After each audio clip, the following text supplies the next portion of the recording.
Kemudian berikutnya saya akan terangkan metode dakwah, metode mengelola ilmu supaya lebih baik, lebih manfaat. Ini saya menyitir ini, mohon dibuka halaman tentang metode.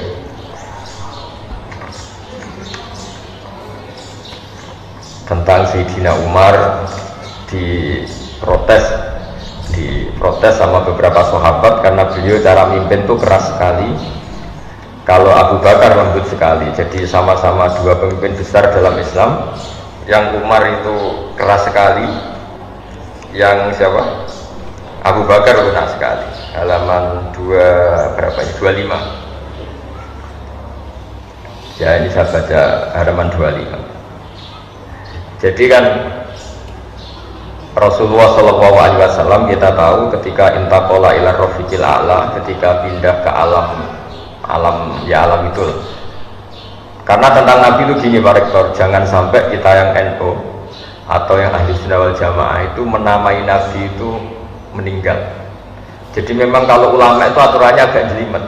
Pernah ada Imam Malik ketemu orang, ila aina anta, kamu kemana? Zurtu kubur Nabi, saya mau ke kuburannya Nabi. Itu dineng sama Imam Malik. Orang itu gak ditanya, la taqul kubur Nabi wakul zurtun Nabi. Makanya orang Indonesia itu luar biasa. Yang paling awam pun kalau ditanya, kamu kalau haji mau kemana saja?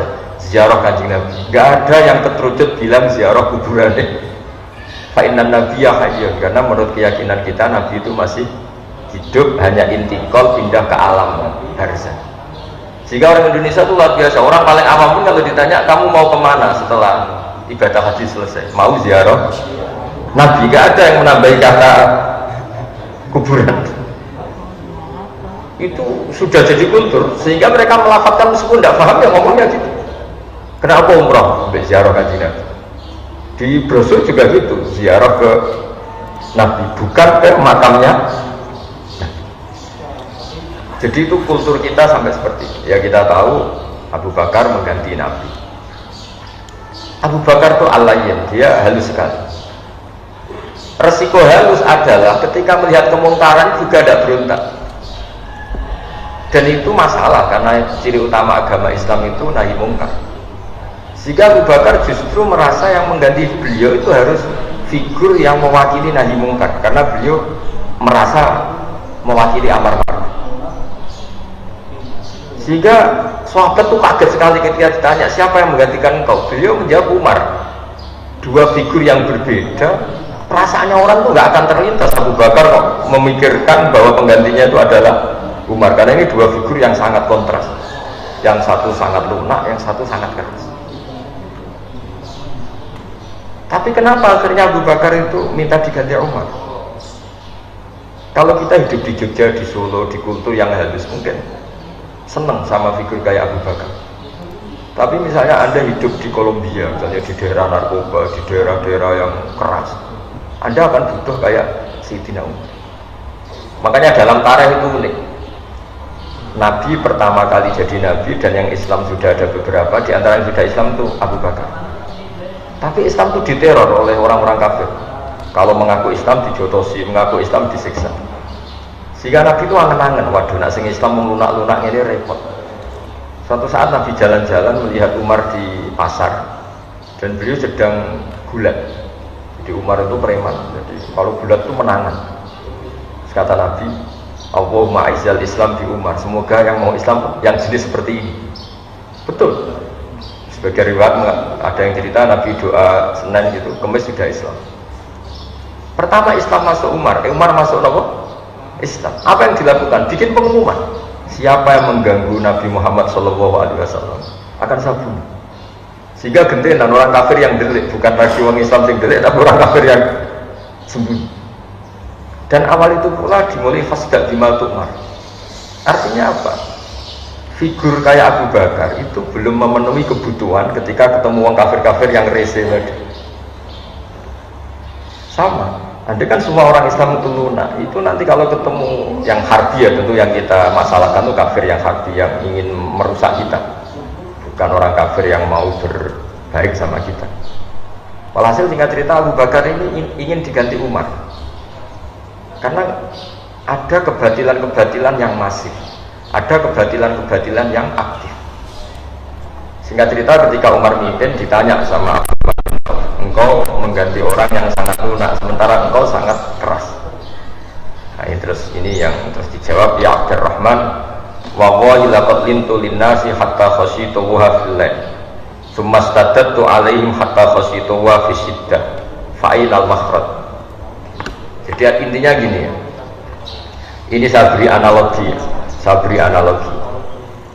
Kalau kita misalnya punya keluarga yang nakal, misalnya yang pergaulan bebas, kalau ketemu paman atau Pak D yang lunak, ngajak pacarnya di situ nggak ditegur, melakukan hal yang haram nggak ditegur, pasti ponakan ini berpikir wah nggak apa-apa, nyatanya Pak D saya nggak negur.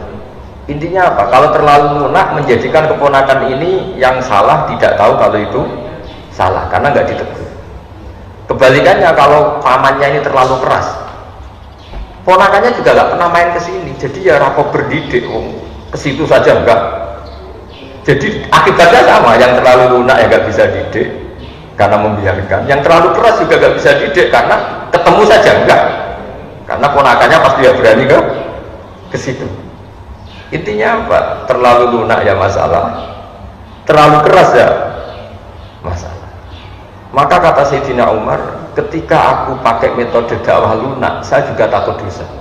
Karena lunak adalah bisa saja pembiaran terhadap maksiat. Tapi ketika saya terlalu keras, saya juga takut dosa. Karena keras itu menjadikan tidak berkesempatan komunikasi, tidak berkesempatan interaksi. Natijanya sama, hasilnya sama-sama orang berdidik, tidak berkesempatan mendidik. Itu yang dimaksud Sayyidina Umar. Wallahi laqad lintu linnasi hatta khasyitu wa fil lail thumma stadadtu alaihim hatta khasyitu wa fi siddah. Jadi dakwah yang terlalu lunak juga masalah kayak tadi. Tapi saya ini cerita zaman dulu ya, saya tidak ingin dalam konteks bernegara yang baik itu ada ekstremitas, karena ini kan cerita zaman dulu orang kafir itu sangat ekstrim, mengancam membunuh yang mau masuk Islam, sehingga Nabi butuh figur orang kayak Umar yang berani ngancam balik, yang berani ngancam. Nah kalau dulu kan enggak, gara-gara belum ada Umar, Abu Bakar CS nya hanya jadi objek intimidasi orang kafir. Tapi gara-gara Umar masuk Islam, gantian Umar yang intimidasi mereka, dan barokahnya itu kemudian Islam nggak diganggu lagi. Nah artinya apa? Kita sebagai dai ini berkebutuhan macam-macam. Makanya terus di fikih disimpulkan, jika ketemu orang kafir yang harbi, yang keras, kita boleh keras. Makanya qatilul ladzina yuqatilunakum, perangi mereka yang merangi kamu. Sehingga ulama dulu yang merangi Belanda, merangi Jepang, karena mereka merangi kita. Tapi kalau mereka tidak merangi kita, tentu kita diharapkan merangi mereka. Nah, bayangkan misalnya zaman Belanda jajah kita, Jepang jajah kita, terus kamu fatwa yang lemah lembut, ya repot. Zaman itu ya nggak jadi merdeka dengan fatwanya seperti itu.